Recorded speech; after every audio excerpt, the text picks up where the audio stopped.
Hello, good morning students.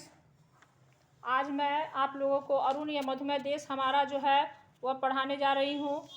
देखिए, ये जो है इसमें जयशंकर प्रसाद जो है वह क्या कहते हैं उसके बारे में यहाँ पर यह जयशंकर प्रसाद के द्वारा लिखी गई कविता है। और इसमें जयशंकर प्रसाद जो है वह किस तरह से मतलब कि प्राकृतिक की सुंदरता का वर्णन करते हैं। सर्वप्रथम तो पहले हम ये जानेंगे कि ये जो है ये एक कविता नहीं, ये एक गीत है। सिकंदर की मंत्री सेल्यूकस की पुत्री कार्नेलिया जब प्रातःकाल होते ही वह उठकर जब सिंधु नदी के तट पर बैठती है और भारत देश की सुंदरता को देखती है, प्रातःकाल की लालिमा को देखकर, और जब भारत देश की सुंदरता को देखती तो मंत्रमुग्ध हो जाती है। और वह मतलब कि उसे देखकर वह उसके मुंह से एक कहानी, एक कविता फूट पड़ती है। कविता जो गीत के माध्यम से उसने गाया है। तो देखिए, उसे उन्होंने गीत के माध्यम से गाया है, जिसे जयशंकर प्रसाद ने एक कविता के माध्यम से उसे पिरोया है। देखिए वह क्या कहती है, अरुण या मधुमेह देश हमारा। इसमें देखिए जयशंकर प्रसाद जो है वह कविता के माध्यम से इसे मतलब कि बतलाते हैं और कहते हैं कि अरुण या मधुमेह देश हमारा। यानी अरुण का मतलब होता है लाल, मधुमेह का मतलब होता है मिठास। तो यहाँ पर जयशंकर प्रसाद कहते हैं कि हमारा देश कैसा है, लालिमा और मिठास से युक्त यह हमारा देश है, जहाँ पहुँच अनजान क्षितिज को मिलता एक सहारा। हमारे देश के बारे में वह कहते हैं कि अपना देश जो है ऐसा देश है जहाँ पर एक अनजान क्षितिज, यानी क्षितिज का मतलब होता है जहाँ धरती और आसमान एक साथ मिलते हुए दिखाई दे। तो यहाँ पर देखिए उस क्षितिज से तात्पर्य नहीं है, यहाँ पर ये क्षितिज के बारे में बताया गया है कि जहाँ पर क्या है कि अगर दूर देश से कोई पथिक भी आकर, कोई राही भी अगर हमारे देश में आता है तो हमारे देश की सुंदरता से वह इतना मंत्रमुग्ध हो जाता है कि वह यहीं का होकर रह जाता है। एक अनजान व्यक्ति भी जो दूसरी जगह से आकर वह हमारे देश को अपना बना लेता है। देखते हैं अब इसके बाद में, सरस ताम रस गर्भ विभा पर नाच रही तरु शिखा मनोहर। प्रातःकाल होते ही देखिए तालाब में कमल के पुष्प खिलकर वह अपनी शोभा बिखेर देते हैं। नाच रही तरु शिखा मनोहर, और तालाब के पानी में जब मतलब कि सूर्य की लालिमा पड़ती है तो ऐसा लगता है कि वृक्षों की ऊंची मतलब कि शिखाओं पर भी एक लालिमा की तरह नाचता हुआ दिखाई पड़ता है। छिटका जीवन हरियाली पर मंगल कुमकुम सारा है। जीवन रूपी हरियाली पर ऐसा लगता है कि जब चारों तरफ प्रकृति जब हरी भरी दिखाई देती तो ऐसा लगता है कि उस जीवन रूपी हरियाली पर एक मांगलिक कुमकुम यानी कुमकुम जो होता है उसे लाल रंग का होता है, जो मंगल कार्यों में, शुभ कार्यों में उसका उपयोग होता है।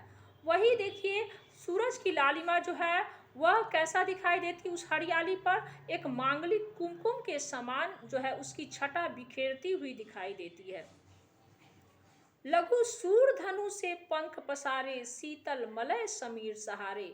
यहाँ पर देखिए कवि इस लाइन में क्या कहते हैं, कहते लघु, लघु का मतलब छोटा, सूर धनु यानी इंद्रधनुष। यानी देखिए यहाँ पर कहते जैसे ही प्रातःकाल होती है तो मलय पर्वत, देखिए मलय पर्वत से चंदन की खुशबू बिखेरती हुई ठंडी ठंडी हवाएं जो है वह बहने लगती हैं, और चिड़िया जो है वह अपने घोंसले को त्याग कर छोटे छोटे पंखों से, इंद्रधनुष के समान छोटे छोटे पंखों से वह आसमान में उड़ने लगती है। ऐसा लगता है देखिए मानो उड़ते खग जिस ओर मुंह किए, समझ निज निरप्यारा है। खग का मतलब चिड़िया होता है, निज का मतलब घोंसला होता है। तो यहाँ पर देखिए कवि कहते हैं कि जिस ओर चिड़िया मुंह करके उड़ती है, यानी वह अपने संपूर्ण आसमान को वह अपना घोंसला ही समझती है। पूरे पृथ्वी को, पूरे आकाश को वह जिस ओर मुंह करके घूमती है उसे वह अपना घोंसला ही समझती है। और आसमान में चिड़ियों के रंग बिरंगी इंद्रधनुषी पंख जो होते हैं वह फैले होते हैं, जो ऐसा लगता है देखकर और भी मनोहारी, प्रकृति की और भी मनोहारी रूप मतलब कि झलकने लगता है। बरसाती आंखों के बादल बनते जहां भरे करुणा जल। देखिए हमारे भारत देश के लोगों के मन में मतलब कि इतनी करुणा और दया भरी होती है कि जो मतलब कि दुखी तथा उदास लोगों के मन के दुख को भी दूर कर देते। जिस तरह से बरसाती आंखों के बादल, वर्षा की एक बूंद जो है वह धरती पर जब गिरती है तो चारों तरफ हरियाली छा जाती है, उसी तरह से हमारे भारत देश के लोग जो है उदास एवं दुखी लोगों की दुख को भी दूर कर देते हैं। लहरें टकराती अनंत की पाकर जहां किनारा है। हमारे भारत देश की सुंदरता से इतनी सुंदर है कि यहाँ पर समुद्र की लहरें भी भारत देश के किनारों से टकराकर वह विश्राम कर लेती है, यानी वह वहीं पर रुक जाती है। भारत देश के किनारों से टकराकर वह वहीं रुक जाती है। देखिए यहाँ पर फिर से लहरें टकराती अनंत की पाकर जहाँ किनारा है। यहाँ पर देखिए समुद्र की लहरें वह भारत देश के किनारों से टकराकर वह वहीं पर रुक जाती है, यानी वह भी थोड़ी देर विश्राम कर लेती है। हेम कुंभ ले उषा सवेरे, भरती ढुलकाती सुख मेरे।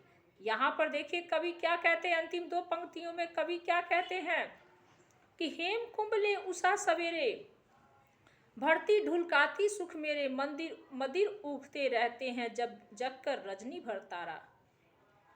देखिए रात में आसमान में तारे टिमटिमाते रहते हैं और जैसे ही प्रातः काल की लालिमा दिखाई देती है तो ऊँघते हुए तारे, यानी बिल्कुल मतलब कि नींद के नशे में ऊँघते हुए तारे जो है वह अब छुपने की तैयारी करने लगते हैं। ऐसे में उषा रूपी नायिका स्वर्ण रूपी कलश में सुख और समृद्धि लेकर आती है और भारत की धरती पर ढुलका देती है। ऐसा लगता है मानो जैसे नींद से जगने के बाद में हमारे देश के लोगों को एक नया जीवन मिलता है, यानी प्रातः काल होते ही यहाँ के लोगों को सुख शांति एवं समृद्धि मिलता है। जो उषा रूपी नायिका स्वर्ण रूपी कलश में जो सुख भरकर लाती है और भारत की धरती पर जो ढुलका देती है, तो हमारे देश के लोग जो हैं सुबह होते प्रातः काल होते एक नए जीवन की शुरुआत करते हैं। जयशंकर प्रसाद ने अपने इस कविता में भारत की मनोहारी रूपों का चित्रण किया है, रमणीय रूपों का चित्रण किया है। इस कविता को बहुत सुंदर ढंग से कहीं कहीं अनुप्रास अलंकार एवं उपमा अलंकारों से भी सजाया गया है, जो पढ़ने पर बहुत ही अच्छा लगता है। और उसके बाद में यह एक गीत है, इस गीतों को जयशंकर प्रसाद ने कविता के माध्यम से बताया है। भारत का अनंत रूपों का चित्रण जो है इसमें किया गया, प्रकृति की हर सुंदरता का वर्णन इस कविता में किया गया है। Okay, thank you.